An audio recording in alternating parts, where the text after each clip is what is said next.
Thanks for stopping by. When our channel reaches 1,000 subscribers, we're launching a lottery giveaway, and one new subscriber will win an iPhone 17 Pro Max. Subscribe now and be in the race before it's too late. I woke up that morning expecting Los Angeles to behave the way it always did, loud without direction, busy without purpose. Instead, everything felt slightly misaligned, as if the city had shifted 1 degree off-center overnight. Traffic lights cycled too long, horns cut off mid-blast, and people stood on corners waiting for signals that never came. Nothing was broken yet, but nothing felt settled either. The air carried movement without momentum, like a song missing its beat while still playing through speakers no one controlled. I noticed it before understanding why my instincts refused to relax that early hour. I left my apartment without rushing, trusting habit over curiosity, and the hallway smelled cleaner than usual, which should have meant nothing. Outside, storefronts opened on schedule, coffee was still being poured, and screens kept broadcasting reassurance in measured voices. Yet faces looked preoccupied, eyes moving more often than hands, as if attention had become a limited resource. Conversations ended abruptly. Footsteps changed pace, and no one laughed at the right moments. Normal was still performing, but belief was already thinning. I carried that unease with me down the block without naming it or sharing it with anyone else yet. My phone vibrated once with an alert that offered information without instruction, the kind you dismiss because it doesn't ask anything of you. I read it, locked the screen, and kept walking, telling myself that cities always generate noise before they correct themselves. Sirens passed without urgency, helicopters circled without purpose, and every official statement sounded polished enough to discourage questions. The problem wasn't fear, it was the absence of clarity, which left me waiting instead of acting. I noticed how exposed it made me, standing still in a place that thrived on constant motion and assumed compliance from everyone. By midday, Los Angeles felt crowded without feeling alive. Public spaces held people who weren't interacting, only coexisting in tightened patterns. I watched lines form where there hadn't been any, then dissolve without explanation. Movement no longer felt optional. It felt pressured, like everyone was reacting to something just outside their field of vision. When someone stopped, others adjusted around them too quickly. That was new. It told me attention had shifted from destinations to threats, even if no one admitted it. I felt safer moving alone than staying still inside that compressed energy and unfinished decisions stacking everywhere nearby. I took a side street home, not to avoid anything specific, but to think without interruption. Buildings cast longer shadows than they should have, and sound traveled in uneven bursts. A shout somewhere ahead triggered movement that didn't match the cause. I recognized the pattern from other failures I'd seen. People reacting before understanding. That disconnect usually meant systems were lagging. I slowed down, measuring my own visibility for the first time that day. Staying noticeable suddenly felt like a choice instead of a default, and that distinction changed how I evaluated every step toward home. Alone, quiet, alert, careful. When I reached my building, the lobby felt emptier than it should have. Even for that hour. The security desk stood unattended, screens looping footage without sound. I waited, listening to my breathing echo briefly before the doors closed. Upstairs, my apartment offered familiarity, but it no longer felt neutral. Every object looked temporary. Every window felt exposed. I stood still, realizing comfort was no longer evidence of safety. The city outside continued functioning, but it no longer felt designed for people who hesitated. That thought settled quietly, unwelcome and persistent, shaping decisions I hadn't planned to make yet today. I didn't call anyone, didn't post updates, and didn't turn the television on. Information felt less useful than observation. I sat near the window, tracking movement below without interpreting it yet. Sirens returned and stopped. Lights flickered without going dark, and the city continued pretending nothing required adjustment. I understood then that this wasn't the start of panic. It was the end of assumptions I had relied on without question. By nightfall, that understanding would force me to choose between visibility and survival, but for now I only felt the weight of living inside a city that had already shifted. Early warnings didn't arrive as alarms. They came wrapped in language meant to smooth edges and slow reactions. That morning, notifications stacked without urgency, each one softer than the last. Reports mentioned disturbances, isolated incidents, service interruptions being monitored. None of it demanded action. That was the danger. I had learned long ago that when instructions disappear, responsibility quietly shifts to the individual. I noticed, even while pretending I didn't. Inside a small grocery store near my block, shelves were still full, but people handled items differently. Hands hovered longer before choosing. Carts moved with less confidence. A cashier repeated the same sentence to every customer, her tone practiced but brittle. Screens above the registers showed a scrolling banner with carefully neutral wording. I read it twice and realized it answered questions no one had asked yet. That realization tightened something in my chest. Information was arriving ahead of understanding. Outside, conversations carried fragments instead of conclusions. I caught pieces of sentences as people passed. Hospital delays, transit reroutes, phones not connecting the first time. None of it sounded dramatic on its own. Together, it formed a pattern that felt rehearsed. I checked my phone again, not for updates, but to see what wasn't there. No clear guidance, no timeline, no reassurance that matched what my eyes tracked in real time. That gap mattered more than any headline. I walked instead of driving, wanting to stay inside the flow without being trapped by it. Traffic had become unpredictable, stopping where it shouldn't, surging without cause. Drivers leaned out of windows to ask questions that didn't get answers. I passed a bus stop where people waited past the posted schedule, glancing down the street more often than at the sign. Systems were still operating, but they had stopped responding. That distinction felt important. By early afternoon, official voices grew more visible while saying less. Press statements circulated emphasizing calm, cooperation, and patience. Words like temporary and precautionary appeared often enough to dull their meaning. I recognized the strategy. Slow everything down, reduce panic by reducing specificity. It works until it doesn't. When clarity arrives late, it doesn't restore trust. It replaces it with resentment. I could feel that shift beginning. I paused in a park I usually crossed without thinking. Families were still there, but they stayed closer together. Children played quietly, watched too closely by adults who checked phones between glances at the perimeter. A police cruiser idled nearby longer than normal, engine running, officers not engaging. Presence without interaction sends its own message. I sat on a bench and counted exits, something I hadn't done in years. Every warning I encountered shared one trait: deniability. Nothing was false enough to reject outright, and nothing was solid enough to act on. That limbo kept people compliant. I realized how easily I had slipped into it myself, postponing decisions because no one had told me otherwise. The city depended on that delay. Movement, consumption, attendance. As long as those continued, everything could be labeled manageable. I stood up, aware that waiting was becoming an active choice. On my way back, I passed a digital billboard that flickered between ads and a public notice I hadn't seen before. It vanished before I could read the last line. That bothered me more than if it had stayed.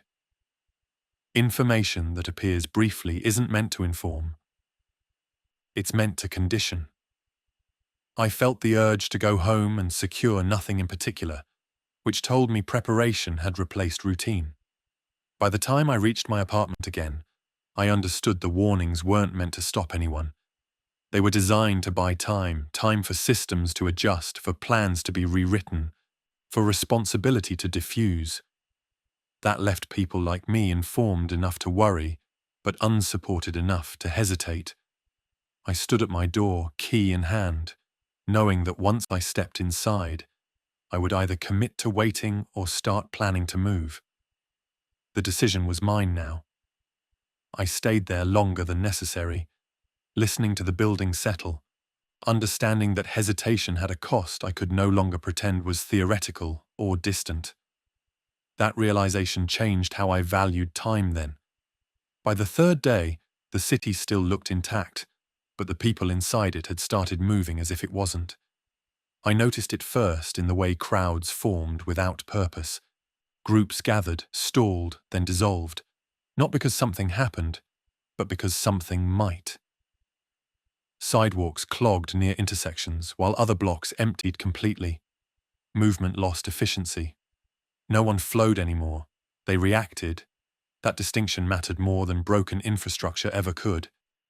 I walked through downtown that afternoon and felt pressure where there shouldn't have been any. Space narrowed even when streets remained open. People kept distance without coordination, creating sudden gaps followed by abrupt compression. When someone stopped, others swerved instinctively, irritation flashing before disappearing again. Eye contact lasted half a second too long, then broke. Everyone was scanning, not for directions, but for signals. It felt like standing inside an argument no one had started yet. Public transit still ran, but boarding had changed. People hesitated before stepping on, then rushed inside as if committing once was safer than reconsidering. No one sat near doors. No one removed backpacks. Conversations were sparse and unfinished. A man stood the entire ride gripping a pole with both hands, eyes fixed on nothing. When the train slowed between stations, tension spread faster than sound.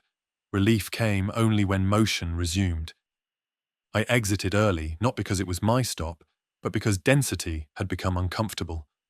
On the platform, two people argued quietly about whether to keep moving or wait. Neither looked confident. Others listened without joining. Advice passed between strangers who didn't trust each other. That's when I understood crowds had stopped being neutral. They were amplifiers now, turning uncertainty into risk through sheer proximity. Staying among them meant inheriting their panic before it even showed. Street-level noise had changed too. It wasn't louder, it was sharper.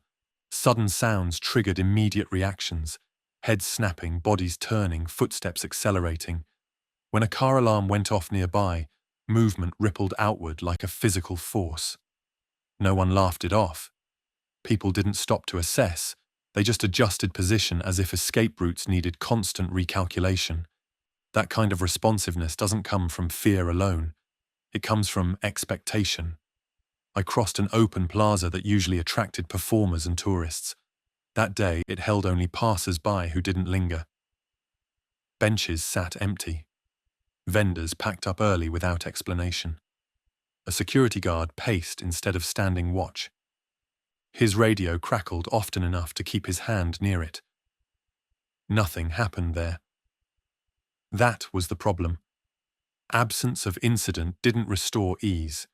It only sharpened awareness. I watched a group of teenagers move together tightly, speaking in short bursts. One of them laughed too loudly, then stopped when no one responded. An older couple argued about directions, voices low but urgent. A man sat on the curb tying his shoe and was nearly stepped on because no one expected someone to pause. Motion had become mandatory. Stillness felt exposed. I took note of how quickly people abandoned shared space. Doorways turned into bottlenecks. Elevators filled beyond comfort. Stairwells echoed with hurried steps. I realized anonymity no longer came from blending in. It came from avoiding attention entirely. Being part of a group now meant being pulled into decisions you didn't make and consequences you couldn't control. That realization separated me from the crowd more effectively than distance ever could. I changed my routes, favoring quieter streets, even if they added time. I crossed against lights when intersections filled too quickly. I stopped entering stores that felt tense, regardless of need. My behavior adapted without conscious planning, shaped by observation rather than fear. That's when I understood the city hadn't changed yet, because it didn't need to. People were doing the work for it. By the time evening approached, crowds felt like unstable ground. You could stand on them, but not safely. I felt calmer alone, even knowing isolation carried its own risks. At least solitary movement responded to intention. I could stop when I wanted. I could listen. I could choose direction without negotiation. The city still stood, lights on, systems running, but crowds had already crossed a line. They were no longer a sign of safety. They were proof that something unseen was forcing everyone to adapt before understanding caught up. The first moment I knew staying visible was a mistake came without drama. It happened in the open, surrounded by people during a stretch of time that should have felt safe. I was crossing a wide intersection when a sudden surge of movement broke pattern. Cars stalled mid-turn. Someone shouted. The crowd reacted before understanding, and that reaction carried more force than the cause itself. I was pushed forward, then sideways, then stopped completely, trapped between bodies that didn't know where to go. Nothing violent followed immediately. That was the part that mattered. The danger wasn't an attack, it was compression. People pressed closer, voices rose, and space disappeared in seconds. I felt my balance shift as someone grabbed my arm for stability without asking. Another person stumbled and didn't fall only because there was nowhere to go. I understood then how quickly public space could turn into a liability when uncertainty met density. I broke free by chance, not strategy, slipping through a gap that closed behind me as soon as it formed. On the far side, I stood still longer than I should have, heart racing, watching the crowd correct itself with visible effort. They resumed crossing, talking over each other, pretending the interruption hadn't changed anything. But it had. I could see it in their posture. Everyone moved faster, shoulders tighter, eyes sharper. No one trusted the space anymore. I kept walking, but my awareness shifted outward. Every sound felt louder, every movement felt closer. A siren wailed nearby and cut off abruptly, leaving a silence that drew attention instead of comfort. People stopped talking mid-sentence. A man dropped his bag and swore loudly before scooping it up and moving on without checking what spilled. Attention had become reactive, and reactions were contagious. I ducked into a convenience store to regroup. Inside, the air felt stale despite the door opening constantly. Customers crowded the counter even though there was no line. A clerk shouted instructions that no one followed. When the register froze, irritation spiked instantly. Someone laughed nervously. Someone else demanded to be helped first. The problem resolved itself quickly, but the mood didn't. The store had become another enclosed risk instead of refuge. I left without buying anything, realizing that visibility extended beyond sight. Sound, hesitation, even presence carried weight now. Standing still marked you. Asking questions drew focus. I noticed how often people glanced at entrances, how rarely they relaxed their posture. Everyone was waiting for confirmation that never arrived. That waiting made them unpredictable. Outside, a small group argued near a bus stop. One person insisted on leaving the area. Another said staying put was safer. Neither had evidence.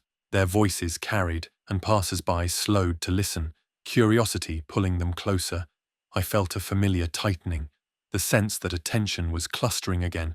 I moved away before the group grew. As I walked, I tested invisibility.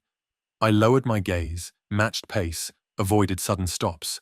The effect was immediate. People flowed around me instead of into me. I realized visibility wasn't just about being seen, it was about being interpreted. Anything that required interpretation attracted risk. I reached a narrow street lined with service entrances and loading bays. It felt calmer there, not because it was safer, but because fewer eyes lingered. The difference was immediate. My breathing slowed. My thoughts cleared. That contrast settled the question I'd been circling all day. Staying visible meant surrendering control to collective reaction. Remaining unnoticed preserved choice. By the time I stopped walking, I knew the surface world had shifted rules without announcing them. Safety no longer came from openness or numbers. It came from limiting interaction and reducing signal. I stood in the shadow of a closed storefront, watching movement spill past the intersection behind me, and accepted that survival would require abandoning habits that depended on being seen. That acceptance didn't feel brave. It felt necessary, and it narrowed my options in ways I hadn't fully calculated yet. I adjusted my route again, understanding that every public step now registered somewhere beyond my control, and that choosing obscurity was not withdrawal, but repositioning a city that had stopped protecting those who stood out entirely. I noticed the failure before anything officially stopped. It arrived unevenly, like pressure moving through weak seams instead of a clean break. My phone still connected, but messages lagged long enough to feel unreliable. Traffic signals worked in some directions and not others, creating hesitation where timing used to be automatic. I realized systems hadn't collapsed. They'd desynchronized, which was worse. At a gas station near the freeway, pumps powered on while payment screens froze. Drivers argued with no one who could fix it. An attendant repeated the same explanation until his voice flattened. I watched people choose between abandoning cars or blocking lanes and understood how quickly mobility could turn against itself. Roads still existed, but trust in them was already thinning. Public transportation didn't shut down, it stuttered. Trains arrived late, then early, then not at all. Platforms filled with people refreshing apps that stopped updating. Announcements played on loops, calm voices explaining delays without causes. I watched frustration spread faster than fear, because anger needed less information. When a train finally arrived, boarding turned chaotic without anyone intending it to. Inside my building, small failures stacked. The elevator stalled between floors long enough for voices to rise. Lights flickered without going dark. Someone pounded a call button as if urgency could restart machinery. When we finally moved, relief felt temporary, like borrowed stability. I took the stairs instead of waiting again, accepting inconvenience over dependence. Outside, emergency vehicles passed more often, but responses lagged. Sirens overlapped, then vanished without resolution. I noticed how quickly people learned to move without expecting help. Doors locked earlier. Stores limited entry without explanation. The city wasn't coordinating, it was compartmentalizing, and that fragmentation punished anyone caught between zones. I stopped relying on updates and started tracking patterns. Which neighborhoods quieted first? Which intersections clogged? Where power held longest? Infrastructure failure stopped being abstract when I realized it wasn't universal. It targeted density, complexity, and reliance. Simpler spaces endured. My routines adjusted accordingly. I avoided elevators, avoided crowds, avoided anything that required synchronization. Waiting became dangerous. Assuming became expensive. I carried water earlier, charged devices constantly, and kept keys in my hand. These weren't survival skills yet. They were corrections. The final shift came when my phone lost service for 20 minutes and returned without explanation. In that gap, nothing collapsed, but nothing improved either. I understood then that systems failing quietly forced individuals to compensate loudly. I didn't want to be loud. I chose routes that minimized reliance. I stayed closer to walls, watched maintenance corridors, and noted access points others ignored. The city above me was still functioning, but it had stopped supporting hesitation. That was the moment infrastructure stopped feeling like protection and started feeling like a trap. I returned home earlier than planned, not because it was safe, but because it was familiar. Familiarity offered predictability, even as reliability eroded. I checked doors, tested lights, and listened to the building hum. Everything still worked, just not together. I sat near the window, watching a city operate on partial faith. People adapted faster than systems, and that imbalance created risk. I understood then that waiting for full failure would be too late. The breakdown worth fearing wasn't collapse. It was misalignment. That realization changed how I evaluated shelter, movement, and time. I stopped thinking in terms of services returning and started thinking about reducing exposure. The city didn't owe me coordination anymore. If I wanted stability, I would have to manufacture it myself, quietly and without attracting attention. I stayed inside that evening, not out of fear, but calculation. Noise traveled farther now. Delay spread faster. Infrastructure failure had taught me something clear. Dependence created exposure, and exposure demanded visibility. I wasn't ready to be visible anymore. I turned off unnecessary lights, charged what mattered, and laid out options instead of plans. Above me, Los Angeles kept functioning in pieces. Below that surface, I began preparing to exist where coordination wasn't required, because nothing about the city felt whole enough to trust anymore. And that understanding marked the end of expecting systems to save anyone who hesitated long enough to rely on them again tomorrow morning alone there still. Movement stopped feeling neutral the moment I realized time had started attaching itself to every step. Above ground, nothing stayed open long enough to feel reliable. Streets that looked clear could choke within minutes. Sidewalks emptied and refilled without warning.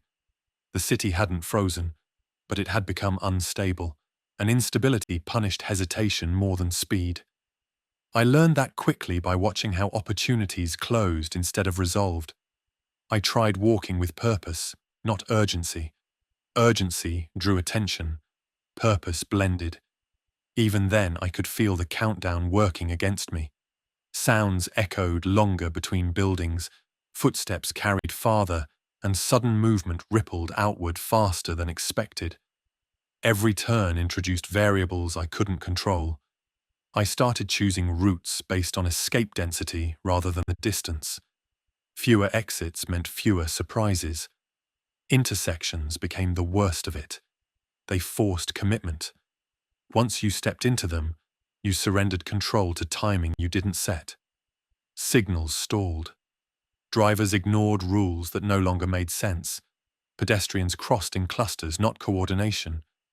I watched one man freeze halfway through, unable to decide whether to move forward or retreat. He stood there long enough to draw attention, and attention turned into pressure immediately. I didn't wait to see how it ended.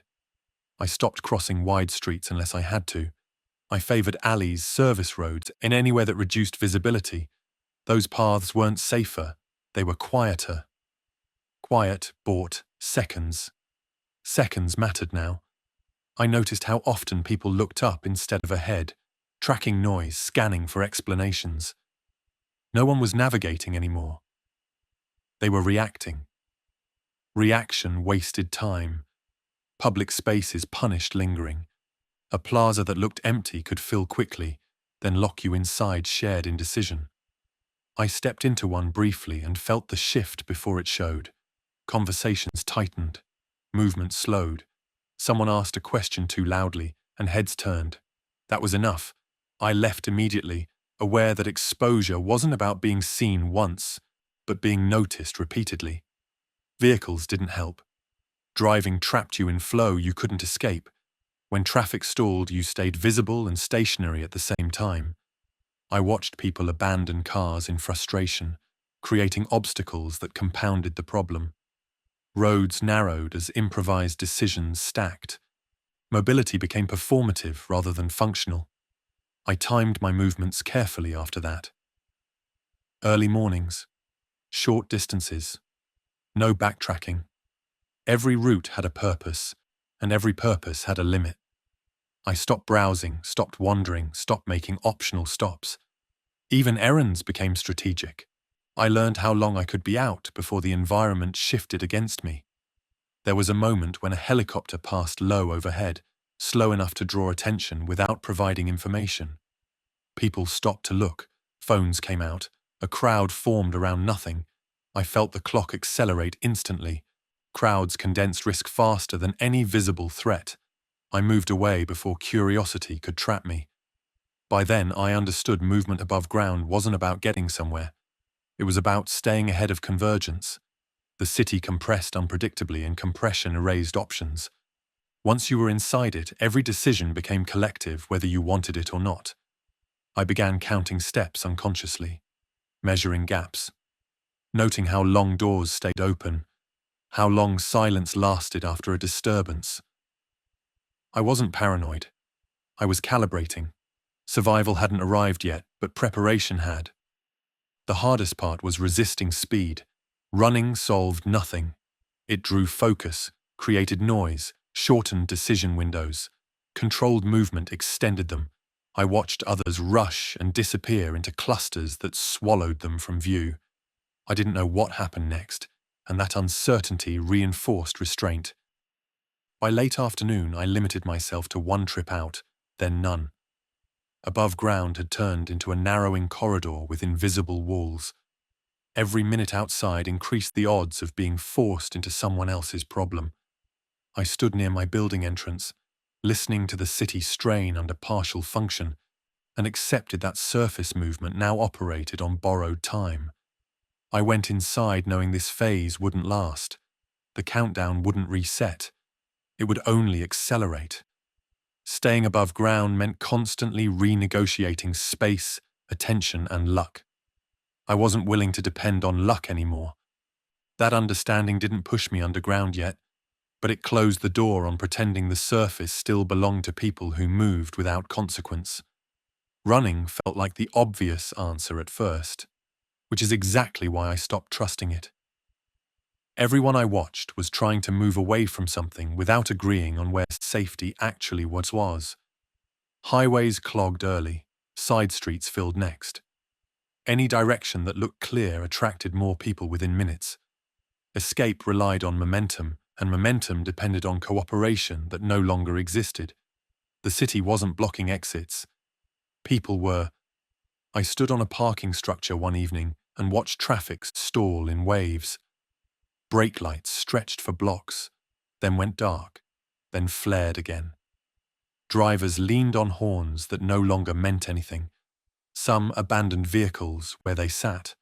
Others tried turning around, locking the whole system tighter. Leaving required speed, fuel, and timing. I only had one of those, and it wouldn't last. The problem with flight was visibility. Movement announced intent. Intent drew attention. Attention attracted variables I couldn't predict. Every attempt to leave created friction with people who wanted the same thing at the same time. That friction multiplied risk faster than distance reduced it. Even if I got out, I'd still be exposed, just somewhere unfamiliar and crowded with others who hadn't planned either. Hiding didn't depend on agreement. It depended on neglect. Los Angeles was built in layers, and most people lived only on the surface. Below that were spaces designed to move water, power, data, and people without being noticed. Those spaces weren't comfortable, but they were ignored. Ignored meant unclaimed. Unclaimed meant quiet. Quiet meant time. I started noticing access points once I allowed the idea. Maintenance doors half-painted to match walls. Stairwells that dipped below street level before rising again. Locked gates that looked permanent but weren't designed to stop anyone determined. The city advertised its main arteries constantly. It forgot about the rest. Going underground wasn't about hiding from the infected yet. It was about hiding from panic. Panic traveled along visible paths. It followed roads, transit lines, open plazas. It gathered where information flowed fastest. Beneath that network, reaction slowed, sound dulled. Crowds thinned into absence. I weighed the risks. Carefully, underground spaces came with their own threats. Flooding, darkness, limited exits, air quality. None of those changed suddenly. They were stable problems. I could plan around stable problems. I couldn't plan around thousands of people reacting differently every minute. Running also assumed an end point, a destination where things improved. I hadn't seen evidence of that. Every broadcast focused on containment, not refuge. Every update shortened horizons instead of extending them. Leaving the city only made sense if somewhere else was prepared to receive you. Nothing suggested that was true. I tested the idea quietly. Short descents, brief stops. Listening more than moving. The difference was immediate. Above ground, noise layered unpredictably. Below, it arrived filtered and delayed. I could tell when something significant happened without being inside it. That separation mattered. I noticed how often people passed over entrances without seeing them. Eyes stayed forward, not down. Fear narrowed vision. Everyone searched the horizon for answers, not the ground beneath them. That blind spot wasn't accidental, it was cultural. Underground spaces existed to be forgotten until they failed. I wasn't trying to disappear forever. I was trying to let the worst phase pass without being pulled into it. Hiding bought time. Time created options. Running burned both. The final confirmation came when I watched a convoy of vehicles crawl towards the freeway on-ramp, guarded by nothing except hope. A minor disruption ahead stopped them completely. Engines idled, doors opened, people argued. The moment stalled, fragile and exposed. I imagined myself among them and felt something close to certainty settle in my chest. Underground, no one expected rescue. That expectation alone reduced conflict. Survival there depended on preparation, restraint, and patience. Those were variables I could control. I went home that night and mapped what I'd seen. Access points, depths, distances. I didn't tell anyone. Information traveled too fast already. By the time I finished, the decision felt less like a gamble and more like alignment. The city above was accelerating toward confrontation. Below it, time still moved at a human pace. I didn't go underground yet.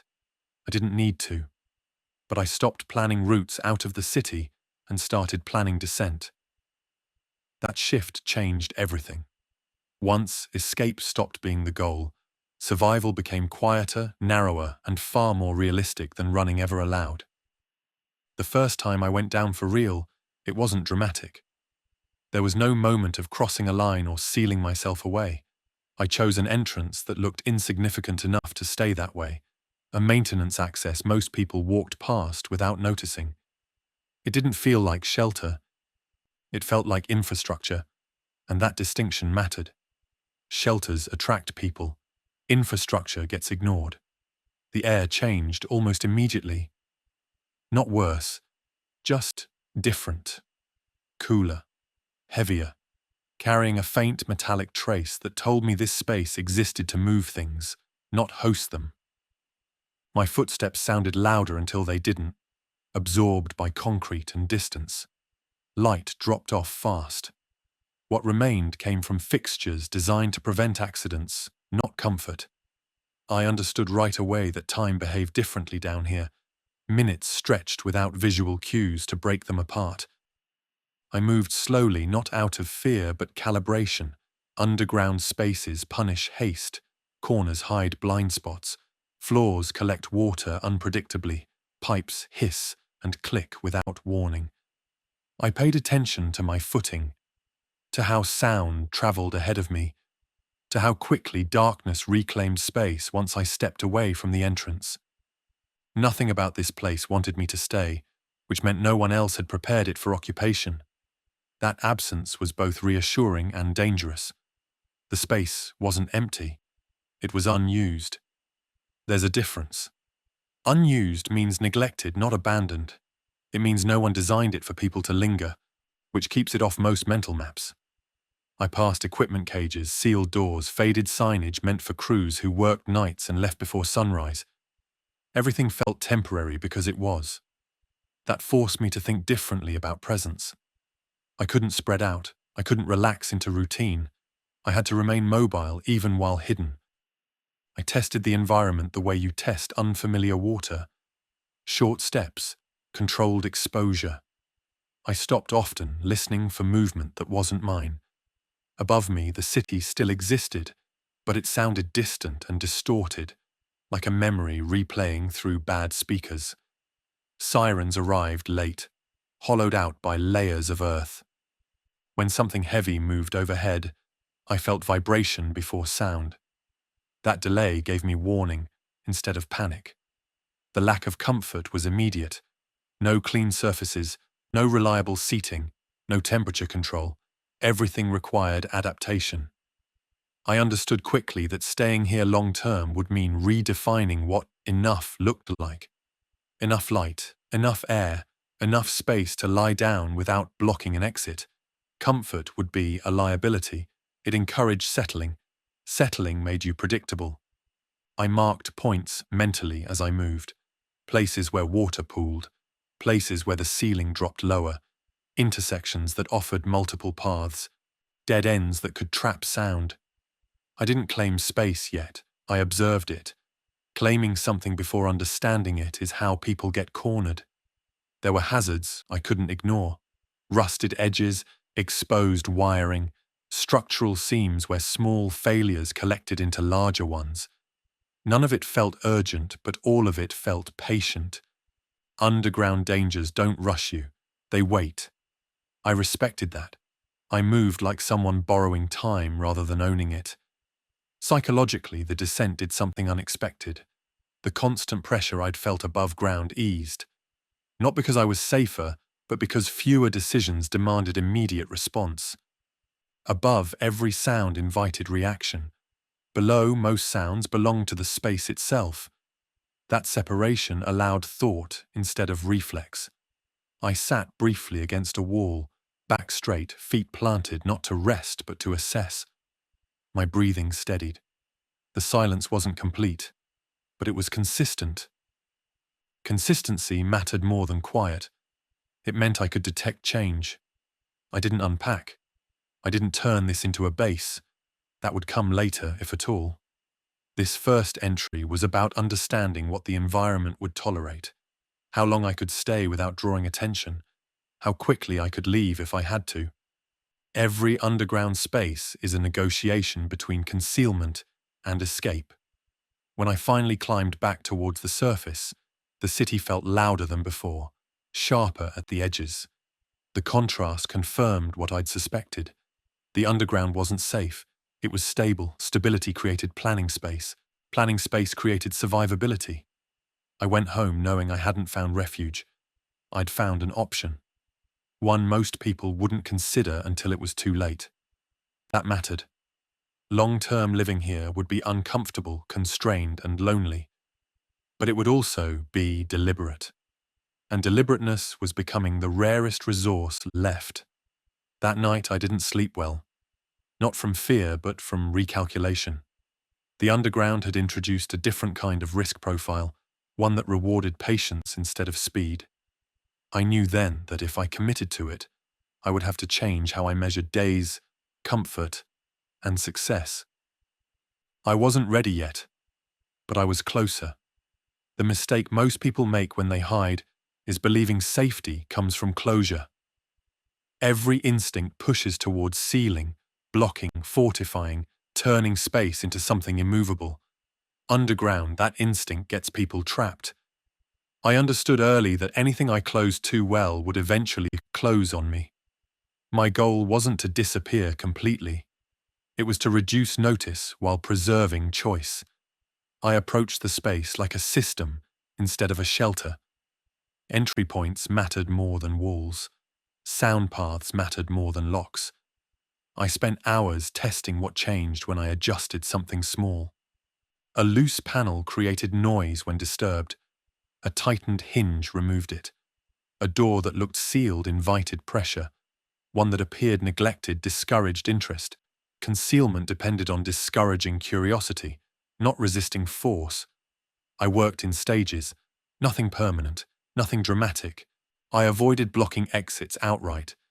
Instead, I narrowed them, cluttered them, altered how effort felt without making access impossible. Someone determined could still get through, but they'd have to commit time and noise. That commitment became the deterrent. People in panic avoid friction. They choose paths that look easy, even when those paths are worse. I paid attention to airflow next. Underground spaces breathe whether you notice or not. Blocking air creates problems that don't announce themselves until it's too late. I learned which vents fed which corridors, how temperature shifted when something moved above me, how pressure changed before sound did. I adjusted coverings to diffuse movement instead of stopping it. Air carried information. I needed that. Lighting was another balance. Too much invited visibility. Too little created risk. I used what already existed, repositioning fixtures rather than disabling them. Darkness encourages mistakes. Mistakes create noise. I wanted just enough light to move deliberately without advertising presence. I learned how shadows behaved around corners, where reflections traveled farther than expected, and which surfaces revealed motion unintentionally. I never settled in the deepest part immediately. Depth equals safety only until something goes wrong. The deeper you are, the fewer options remain. I established layers instead. Shallow enough to exit quickly, deep enough to avoid casual discovery. Each layer served a different function. Observation, rest, storage. None of them became permanent. Permanence creates attachment. Attachment slows response. I marked my routes mentally, not physically. Physical markers get noticed. Memory adapts. I practiced moving through the space without light, counting steps, noting changes in floor texture and ceiling height. If I had to move fast, I needed familiarity without dependence. Panic erases fine detail. Muscle memory survives it. Sound discipline became constant. I wrapped metal edges.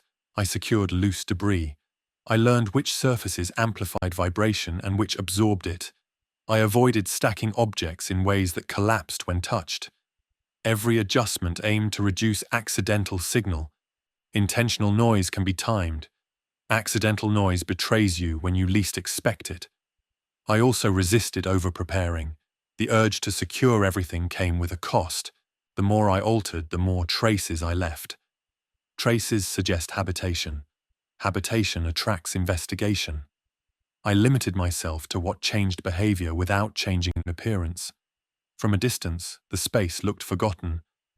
Up close, it was controlled. Psychologically, this mattered more than I expected. Knowing I could leave kept my thinking flexible. Knowing I wasn't boxed in prevented the tunnel vision that comes with hiding too well. I slept lighter but thought clearer. Underground safety depended on adaptability, not strength. I tested exits regularly, never assuming they'd remain usable.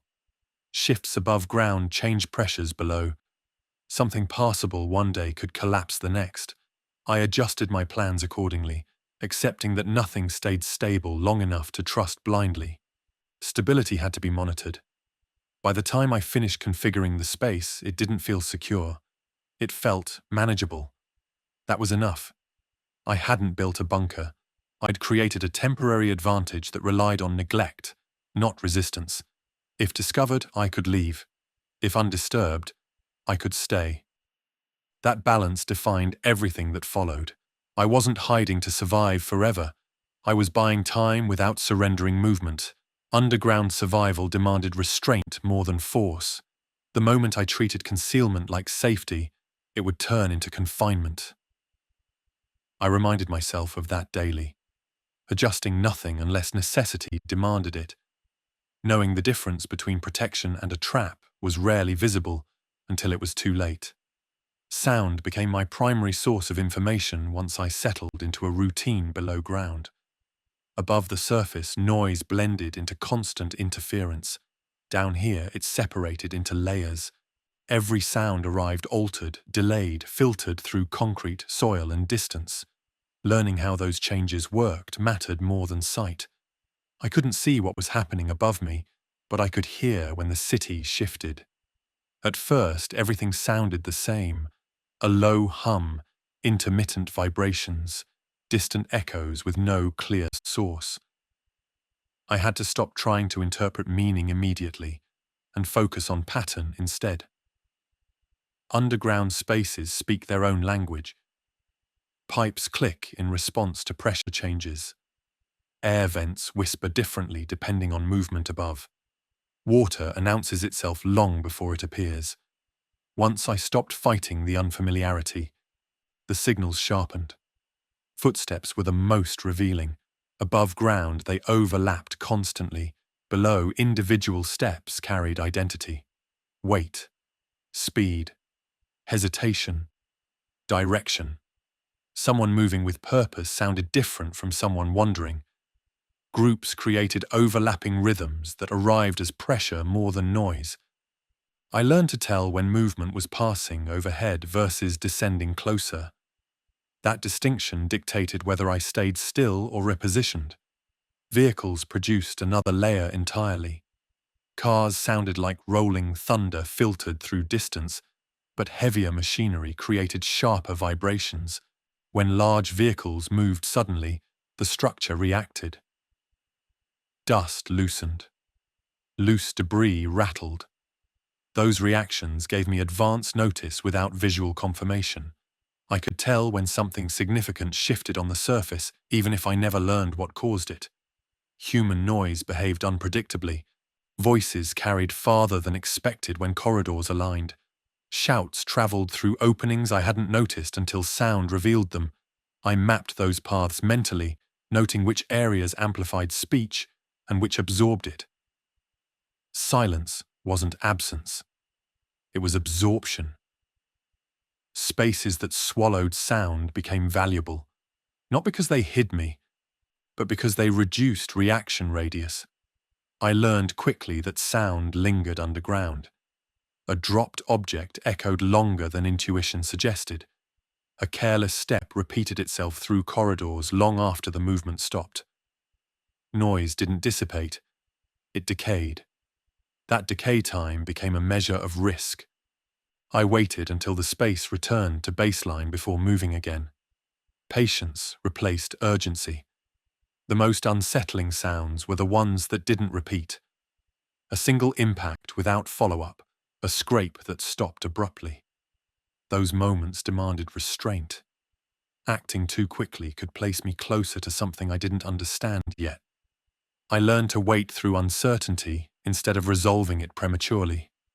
Underground curiosity was expensive. I also noticed how sound changed with time of day, even without clocks. Morning carried different activity patterns than night. The city above still kept rhythms, even as order fractured. Garbage trucks ran early until they didn't. Sirens clustered unpredictably. At night, isolated movements stood out more clearly. That contrast helped me decide when to move and when to remain still. There were moments when silence felt heavier than noise. Extended quiet usually meant people were sheltering or hiding. Not that danger had passed. That kind of silence pressed inward, creating anticipation without release. I resisted the urge to interpret it optimistically. Silence underground wasn't safety. It was uncertainty waiting to resolve. I adjusted my behavior accordingly. I moved only after listening. I paused at intersections to hear which direction carried more interference. I avoided routes that echoed too cleanly. Clean sound traveled farther. Messy sound stayed local. I chose messy. Over time, the underground stopped feeling empty. It felt occupied by information. Every vibration carried context once I learned how to listen.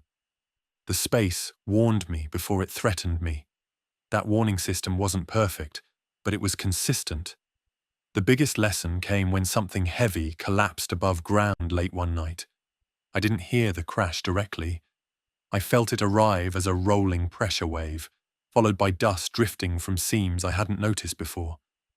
The sound arrived last, distant and hollow. That delay told me more than the noise itself.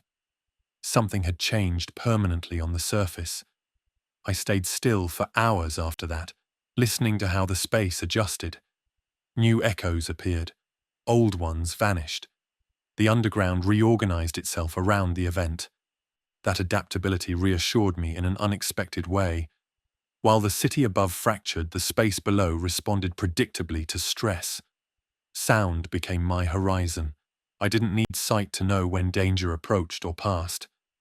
I only needed patience and attention. Learning that changed how I experienced fear. Fear became data, not impulse. That shift allowed me to remain underground longer than I originally intended, not because I felt safe, but because I felt informed. Fear kept me alert in the beginning, but it didn't last. Fear burns too much energy to survive on for long. What replaced it was calculation. Underground, the threat stopped being sudden and became gradual. Nothing chased me down there. Nothing surprised me outright. Instead, everything began to subtract from a fixed total I couldn't replenish easily: water, calories, light, time. Scarcity didn't announce itself. It accumulated. I took inventory without optimism. I counted what I had, not what I hoped to find later. Bottled water first, then containers that could be refilled, if access remained possible.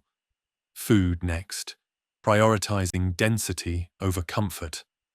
Items that once felt optional suddenly carried weight. Batteries mattered more than flavor. Tools mattered more than variety. Every object had to justify the space it occupied. Underground living punished excess. I noticed how quickly consumption habits tried to revert to normal. Muscle memory reached for more than necessary. I corrected it deliberately. Smaller portions. Longer gaps. Routine without indulgence. Hunger behaved differently when you chose it instead of reacting to it. Thirst demanded stricter discipline. I learned how little water the body actually needs when movement is controlled and temperature stays low.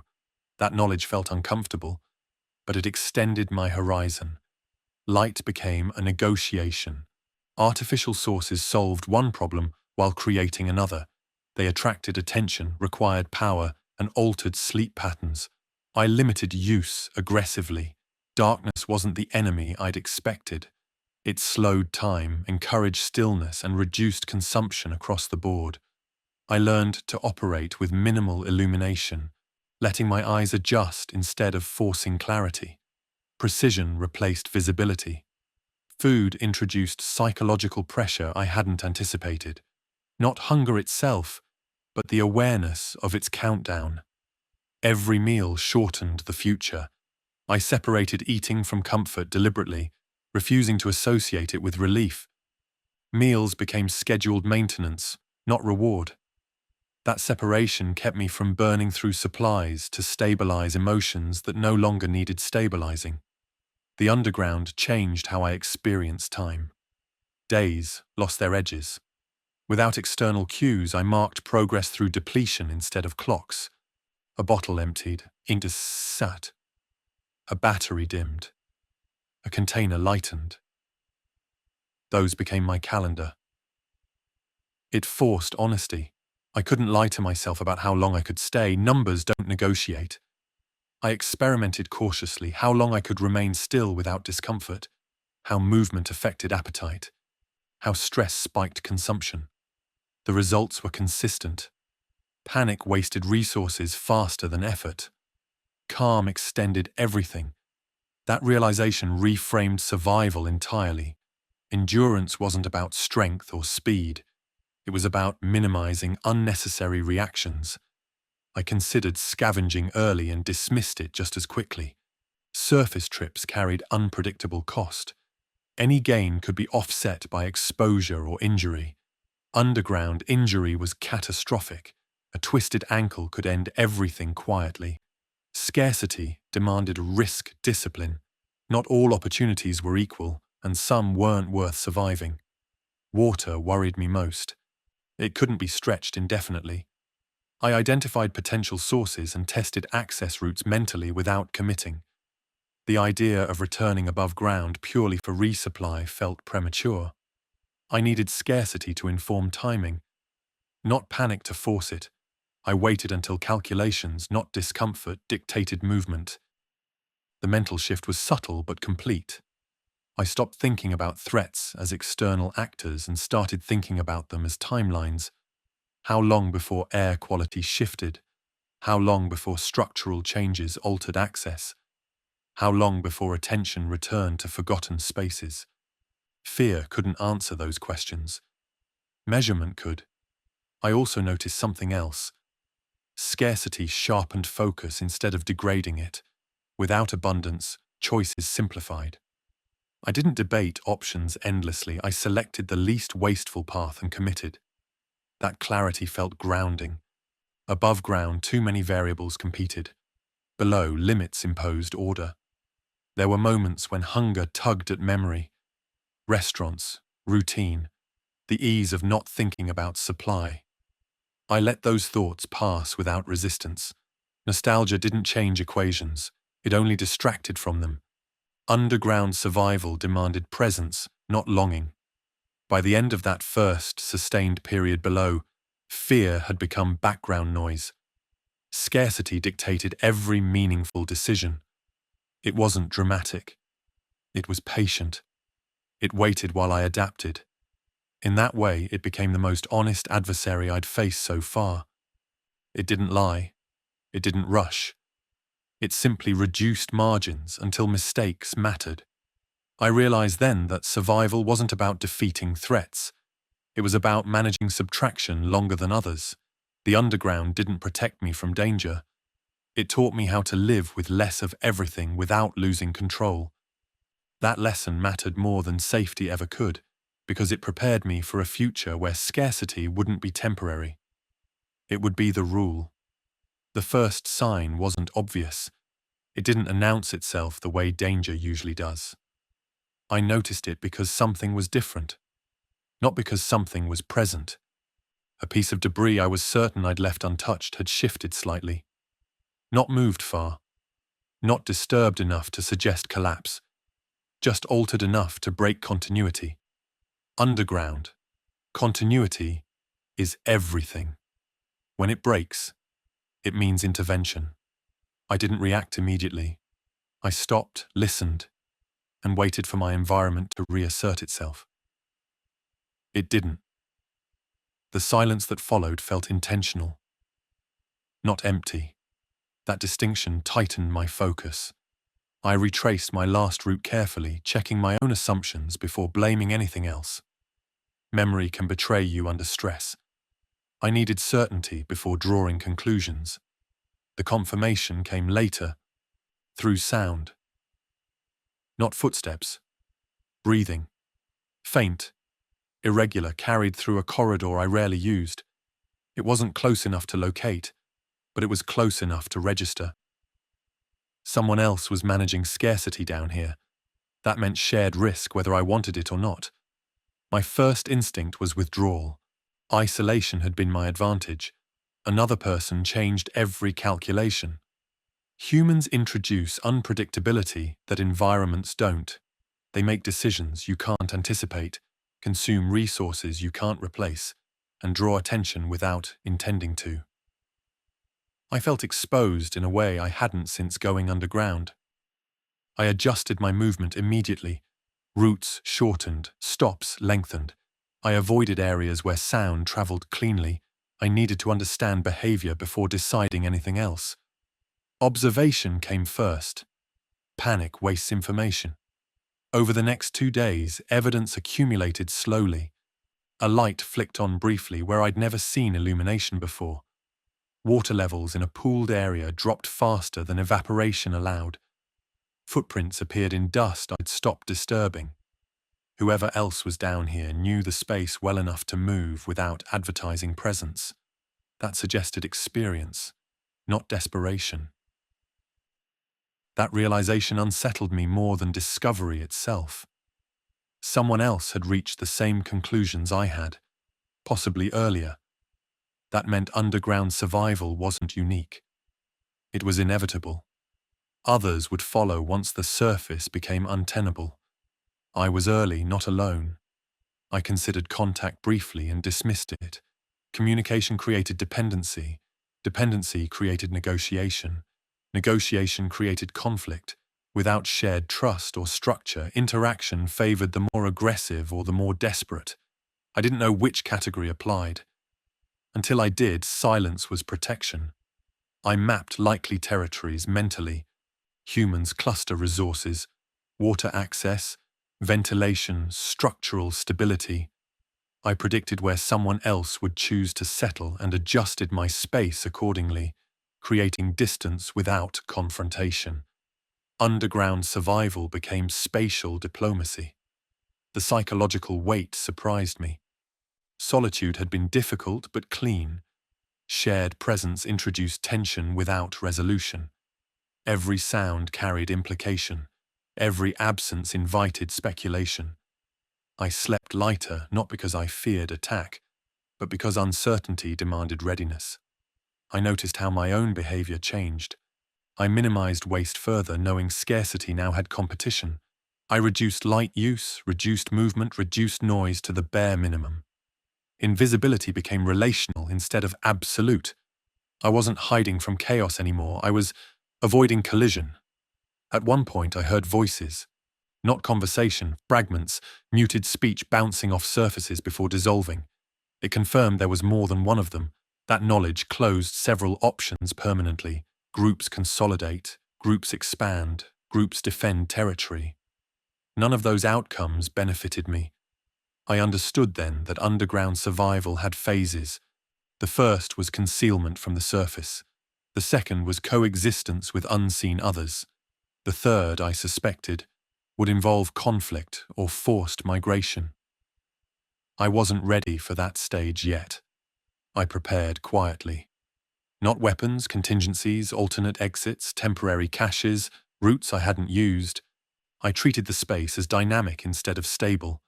Stability had been an illusion created by solitude. Despite everything, I didn't feel immediate fear. I felt compression. Options narrowing, timelines accelerating. Someone else underground meant time mattered again. The window of advantage shrank with every new arrival. I never saw them directly. That absence was intentional on both sides. We shared the space without acknowledging it, like animals circling the same water source at different hours. That fragile balance held longer than I expected. But it changed how I understood hiding. Being unseen wasn't enough anymore. I had to be unconsidered. Forgotten not just by the surface, but by those who thought they'd already claimed what lay beneath it. That realization shifted my strategy fundamentally. Survival underground was no longer about endurance alone. It was about positioning, about remaining optional in a space that was slowly becoming occupied. I accepted that solitude had been temporary, and that the next decisions I made would determine whether I stayed hidden or became a problem someone else felt compelled to solve. Staying hidden worked until it didn't. The shift wasn't sudden, and it wasn't dramatic. It arrived the way most serious problems do, quietly, layered beneath habits that had once kept me safe. The same routines that reduced exposure began to restrict movement. The same concealment that bought time started narrowing exits. I noticed it first in my own hesitation. I paused longer before moving, not because I was listening, but because options felt heavier. The underground changed as more people adapted to it. Sound patterns altered. Areas that had stayed dormant developed activity rhythms that weren't mine. Silence stopped meaning emptiness and started meaning occupation. I realized concealment only works when space is abundant. Once it isn't, hiding becomes compression, and compression always creates friction. Environmental risks grew in ways I couldn't ignore. Moisture accumulated where I'd assumed drainage would hold. Rust advanced along structural seams faster than expected. Small collapses redirected water flow, turning safe paths slick and unreliable. These weren't immediate threats, but they were cumulative. Underground hazards don't demand attention. They erode margins until a single misstep becomes final. I tested routes that had once felt stable and found resistance where there had been none. Debris shifted. Supports groaned under new pressure. Something had changed above ground. and the stress travelled downward. The deeper I stayed, the fewer alternatives remained. Depth, which had once meant insulation, now meant commitment. I didn't like how little room I had to adapt. Scarcity intensified alongside stagnation. Conservation only works when paired with renewal. My calculations grew tighter. Buffer days shrank. Water sources required more effort to access. Every trip carried greater cost. Staying hidden preserved safety, but consumed flexibility. I was surviving efficiently, but not sustainably. The presence of others amplified the danger of inaction. Even without contact, shared space created indirect competition.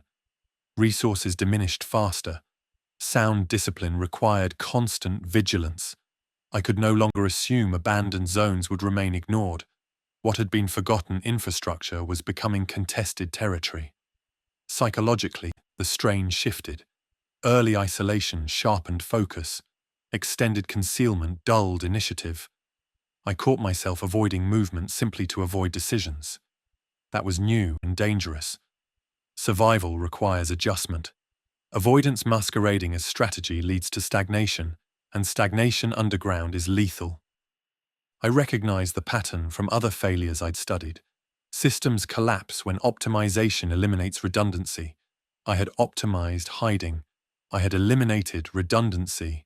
If something blocked my primary route, I'd be forced into reaction instead of choice. That realization unsettled me more than any noise ever had. The underground began to feel smaller, not physically but functionally. Fewer safe paths, fewer uncontested zones, fewer moments when stillness felt neutral. Every decision carried delayed consequences that stacked invisibly. I understood then that hiding isn't a permanent state. It's a phase that must end before it becomes confinement. I evaluated the surface again, not with hope, but with realism. Above ground hadn't stabilized, but it had changed. Change creates opportunity as often as it creates risk. Remaining below eliminated both. That imbalance mattered. Safety without mobility turns into vulnerability over time. I ran through scenarios carefully. Structural failure, fire, flooding, human confrontation. In each case, extended concealment worsened outcomes. Escape windows narrowed the longer I delayed. The underground didn't forgive indecision. It punished it quietly. I didn't rush to act. Rushing creates mistakes. But I stopped pretending that staying hidden was neutral. It had become an active risk factor. The same discipline that once protected me now demanded re-evaluation. Adaptation requires abandoning strategies before they fail completely. I reorganized my space with departure in mind instead of endurance. Supplies became portable again. Routes were tested under different conditions. I timed movements based on external sound cycles instead of habit. The shift in mindset was immediate. Planning restored momentum. The hardest part was letting go of the illusion of safety I'd built. Concealment had worked long enough to feel permanent. Admitting it had limits required honesty I hadn't needed before. Underground survival taught me restraint, but it also taught me when restraint turns into paralysis. I accepted that the danger wasn't discovery alone. It was becoming fixed in a space designed to move things, not support life. Staying hidden too long meant inheriting every failure the surface sent downward without the option to step away from it. That understanding reframed everything. The question was no longer whether hiding worked. It was whether I could leave before it stopped working completely. The answer depended on timing, not courage. I didn't know the exact moment yet, but I knew it was approaching, and pretending otherwise would cost more than exposure ever had. The choice didn't arrive as a single moment. It unfolded gradually, like pressure building behind a sealed door until ignoring it became impossible. I didn't wake up one day determined to leave. I woke up aware that staying demanded more compromises than I could afford. The underground had shifted from refuge to constraint, and every calculation pointed toward the same conclusion I'd been avoiding. Exposure had become a word I'd trained myself to fear, but collapse deserved equal weight. Collapse wasn't dramatic. It was quiet failure compounded by time. It was a blocked exit discovered too late, a structural weakness finally giving way, a confrontation forced because there was nowhere left to withdraw. Underground, collapse waited patiently for conditions to align. Above ground, exposure carried uncertainty, but also possibility. I mapped the surface again using indirect signals. Sound patterns, light changes, vibration density. The city no longer sounded like panic. It sounded hollow, movement had thinned. Large-scale noise came less frequently, replaced by isolated disturbances that resolved without escalation. That didn't mean safety. It meant transformation. The surface was no longer dominated by crowds. It was fragmented, unpredictable, and potentially navigable. Staying below meant committing to a shrinking margin. Water access required longer routes. Air quality fluctuated more often. Structural stress increased with every unseen event above. Each day underground solved yesterday's problem while creating tomorrow's. That imbalance wasn't sustainable. Survival couldn't rely solely on endurance anymore. It needed adaptability again. I rehearsed exits repeatedly without taking them. Timing mattered more than courage. Leaving too early meant stepping into chaos at its peak. Leaving too late meant emerging into a world that had already reorganized without me. I needed overlap, a moment when exposure carried less risk than confinement. That window wouldn't announce itself. Human presence below complicated the equation further. Remaining hidden increased the likelihood of forced interaction later. Groups consolidate territory when scarcity deepens. I didn't want to negotiate from weakness or surprise. If contact was inevitable, I preferred to choose when and where it happened. Staying underground removed that choice. The fear I felt wasn't of the surface itself. It was of misjudgment. One bad read could end everything, but misjudgment underground had become just as likely, only slower and quieter. I trusted my ability to assess change more than my ability to outlast it. That trust mattered. I began preparing mentally for visibility again, not blending in the old way, but moving deliberately through a thinner world. Visibility now meant selective presence, not constant exposure. I planned routes that avoided former crowd centers. I identified structures that offered cover without trapping. I accepted that being seen was unavoidable, but being noticed could still be managed. The underground had trained me well. Sound discipline, resource awareness, patience. All of that translated upward. I wasn't returning to normal life. I was entering a different phase of survival where information flowed faster but space punished mistakes immediately. The surface demanded decisiveness the underground discouraged. I waited for a specific change before committing. One night, the sound profile shifted decisively. No distant sirens, no overlapping machinery. Just wind, occasional impacts, and long gaps between movement. The city had entered a quieter, more dangerous stage. That quiet meant fewer witnesses and fewer constraints. It also meant less help. I accepted that trade. The decision finalized without ceremony. I didn't announce it to myself. I simply started packing for movement instead of storage. Supplies redistributed, weight recalculated. Nothing sentimental carried forward. Underground living had stripped attachment efficiently. Everything I took had a function tied to motion. I stood at the boundary between levels longer than necessary, listening one last time. The space below felt familiar, almost comfortable, which told me it was time to leave. Comfort underground leads to blindness. Above ground demanded attention. I chose my exit carefully, not the safest looking one, but the least expected. Expectation creates patterns, patterns attract risk. I wanted obscurity through unpredictability. That principle had served me well before. As I prepared to move upward, I didn't feel relief. I felt alignment. The underground had done its job. It had allowed me to avoid the worst compression phase, to adapt without pressure, to survive without conflict. Staying any longer would undo those advantages. Exposure wasn't the enemy anymore. Stagnation was. I took one last breath in air that smelled of concrete and neglect, then started moving toward uncertainty by choice rather than force. That distinction mattered.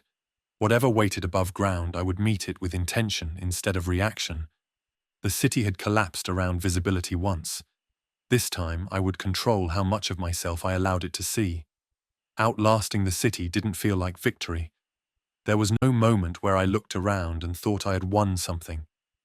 It felt more like waking up after a long illness and realizing the world kept moving without you, reshaped by forces you avoided rather than confronted. Los Angeles still existed above me, but it no longer resembled the place I had learned to navigate. Survival hadn't preserved my life the way it once was. It had replaced it with something narrower and more deliberate. When I finally moved beyond the underground phase, I carried less than I expected. Not because I'd lost things, but because I'd learned how little mattered when systems failed. Possessions stopped defining security early on. Awareness replaced them. Timing replaced comfort. I didn't miss what I left behind because most of it belonged to a version of the city that no longer functioned. Holding on to it would have been an anchor, not a memory. The city above felt hollowed out, like a shell that still stood but no longer protected what it contained. Streets stretched wider without traffic. Buildings loomed without purpose. The noise that once defined Los Angeles had thinned into isolated sounds that didn't blend anymore. Every footstep mattered again, including mine. I moved through it without expectation, knowing the rules had changed permanently. Outlasting collapse meant learning to live without closure. There was no announcement that danger had passed, no clear line between crisis and aftermath. The systems that failed didn't come back online. They were replaced piecemeal by habits people invented to compensate. Some worked. Many didn't. Survival now depended on adaptation, not restoration.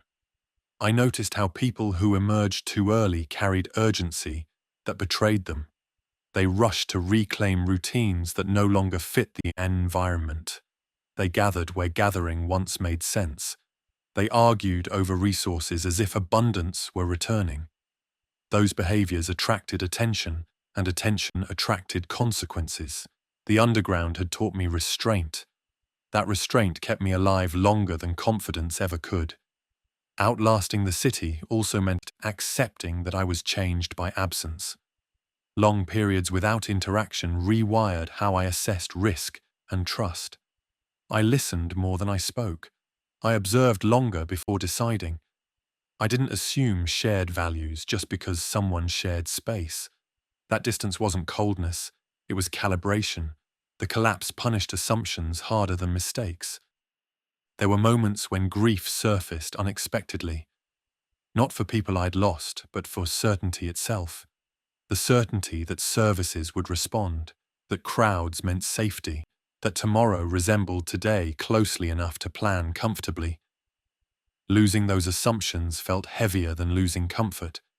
But grief didn't slow me anymore. It informed me. I realized then that survival wasn't about enduring danger. It was about enduring uncertainty without needing resolution. The underground had removed noise, but it hadn't removed questions. It forced me to live alongside unanswered ones without freezing. That skill mattered more above ground than it ever had below. Outlasting Los Angeles meant watching others try to rebuild patterns too quickly. Some fortified, some organized, some dominated. Each approach carried risk. None offered permanence. I didn't align myself with any of them immediately.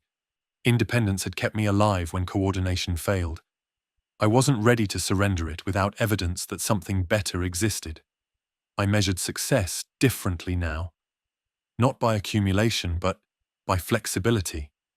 Not by territory, but by mobility. Not by strength, but by awareness.